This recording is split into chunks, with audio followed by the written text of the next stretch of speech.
हरिओम प्रिय दर्शकों, यदि आपकी कर्क राशि या कर्क लग्न है तो इस वीडियो को पूरे ध्यान से देखिएगा, समझिएगा। इस वीडियो में हम समझने वाले हैं, जैसे कि आपने थंबनेल में पढ़ा, प्रिय दर्शकों समय बदल रहा है और इसका प्रभाव क्या आपके जीवन में मिलेगा, क्या होगा इस समय बदलाव से, ये हम समझेंगे। 17 अक्टूबर 2024 17 अक्टूबर को ग्रहों के राजा सूर्य का परिवर्तन होने जा रहा है और सूर्य अपनी नीच की राशि तुला राशि में गोचर करना प्रारंभ करेंगे। 17 अक्टूबर से लेके आने वाले एक महीने तक 16 नवंबर तक तुला राशि में ही गोचर करेंगे। परंतु यहाँ पर कुछ स्थितियां बन रही हैं, उन्हें भी समझते हैं। एक तो नीच का होना सूर्य का, साथ में यहाँ पर सूर्य जिस राशि में गोचर कर रहे हैं उसके अधिपति शुक्र हैं और शुक्र भी पीड़ित अवस्था में है। एक तो मंगल के राशि में है, दूसरी बात मंगल के राशि के अलावा शनि और राहु से दृष्ट है। एक अच्छी बात भी है कि देवगुरु बृहस्पति से भी दृष्ट है और जिस राशि में शुक्र गोचर कर रहे हैं उसके अधिपति मंगल खुद भी अब 20 तारीख से नीच के हो जाएंगे, 20 अक्टूबर से। तो देखा जाए तो ये बहुत कहना चाहिए कि जो नीच अवस्था का जो पूर्णतः जीवन में एक ऐसा प्रभाव जिसको हम कह सकते हैं कि हाँ ये नीच स्थिति का प्रभाव है, वो पूरी तरह से दिखेगा, यानी कि बहुत ज़्यादा प्रभावी होगा। क्योंकि यदि समझिए कि शुक्र के पास बल होता या मंगल के पास भी बल होता तो किसी तरह हम मान सकते थे कि चलो ठीक है, सूर्य को एक बार बल प्राप्त हो रहा है नीच अवस्था में होते हुए भी। परंतु शुक्र भी पीड़ित है, जिसकी राशि में सूर्य बैठे हैं और जिस राशि में शुक्र बैठे हैं उसके राशि अधिपति भी पीड़ित है। तो ये सब स्थितियां हैं। इसका मतलब ये हो जाता है कि जब आप कोई भी जन्म कुंडली में अपने देखते हैं कि आपके जन्म कुंडली में कोई ग्रह उच्च का है या नीच का है, पर स्थितियां कई बार उसके विपरीत हुआ करती हैं। इसीलिए जब ज्योतिष के आप गहराई में जाएंगे, कई बार बहुत सारे लोग बस सुनते हैं थोड़ी सी बातें और उसमें या तो कमेंट कर देंगे या फिर कहेंगे कि ऐसा वैसा। तो इसमें जब गहराई में आप जाएंगे तब स्थितियां समझ में आएंगी। आप बहुत जन्म कुंडलियों में आप अपने देखिए कि संभवतः कोई बहुत ही अच्छी स्थिति में, यानी कि उच्च का ग्रह हो, आपका सबसे अच्छा ग्रह उच्च का, ठीक है, तो उच्च का ग्रह होते हुए और संभवतः आपके लिए वो कारक ग्रह भी हो और उच्च का भी हो, उसके बावजूद भी जब उसकी महादशा अंतरदशा आती है तो आपके जीवन में बहुत सारी समस्याएं आती हैं। परंतु वहीं आपके लिए अकारक ग्रह हो, नीच का हो, उसके बाद भी उसकी जब दशा अंतरदशा आती है तो वो ग्रह बहुत अच्छे फल देता है।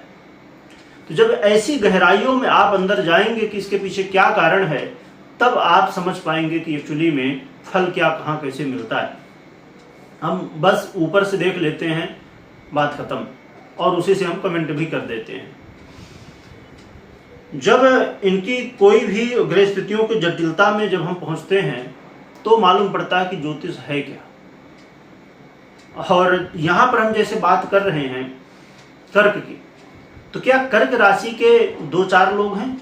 नहीं, कई करोड़ लोग हैं। तो सभी के लिए बातें कैसे सही हो सकती है? संभव ही नहीं, क्योंकि हर एक व्यक्ति की कुंडली अलग है। हाँ, जिसकी जन्म कुंडली में ऐसी स्थितियां होंगी उनके लिए प्रभावी होगा। आइए अब समझते हैं कि हमें क्या फल मिलने वाला है। परंतु इसमें भी एक बात और भी ध्यान रखिए कि अब जैसे तुला राशि में है तो 1 अंश से लेकर 30 अंश तक के नीच अवस्था में नहीं रहेंगे। ये 25-26 तारीख तक नीच अवस्था में पूर्णतया रहेंगे। इसके बाद शत्रुवत फल देना प्रारंभ कर देंगे।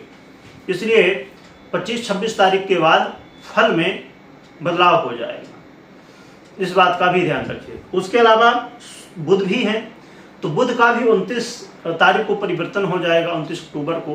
तो उसके बाद फिर से जो प्रभाव है उसमें परिवर्तन दिखना, दूसरा परिवर्तन आपको प्रभाव मिलने लगेगा। तो ये 3 पार्टों में आपको प्रभाव दिखने वाला है। बहुत खराब, कुछ कम खराब, फिर बहुत, ऐसे। यानी कि अभी पहले जो 25-26 तारीख तक है इस समय तक बहुत सावधान रहना। उसके बाद थोड़ी सी जो ये समस्या है कम होगी, फिर और भी कम हो जाएगी। पर तुला राशि में जब तक है तो पूर्णतः समस्याएं नहीं खत्म होंगी। आइए समझते हैं।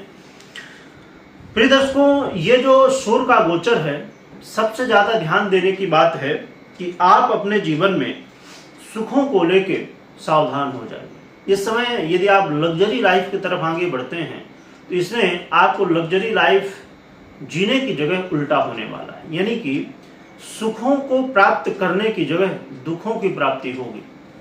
संभवतः आपको लग सकता है कि कोई आपका बहुत अच्छा व्यक्ति है, आपका मित्र है, हितैषी है, वही इस समय आपको धोखा दे सकता है। आपको सावधान रहने की बहुत आवश्यकता है। इसके अलावा यह भी चीज है कि आप ये भी देखेंगे कि आपके वाणी के द्वारा आप खुद नुकसान अपना करेंगे।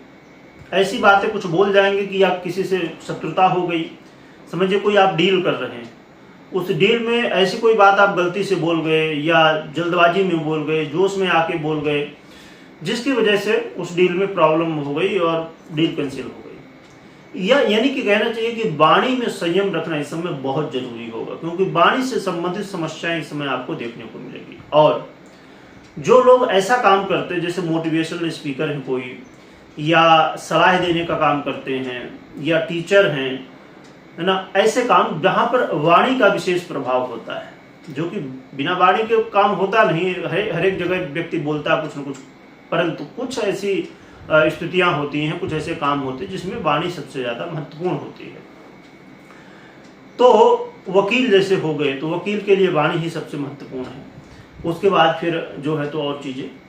तो इन जगहों में यदि आप काम करते हैं या ऐसे काम आप करते हैं तो आप विशेष सावधान रहिए।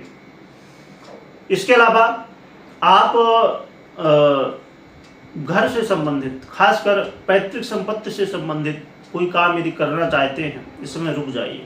इस समय करेंगे तो और फंस जाएंगे, और संभवतः पैतृक संपत्ति से संबंधित कुछ समस्याएं भी आ सकती हैं, और घर परिवार में कलह का माहौल बनने की स्थिति बनेगी। घर परिवार में आपस में बात विवाद, लड़ाई झगड़े, ये सब चीजें, आरोप प्रत्यारोप, ये सब चीजें हो सकती हैं।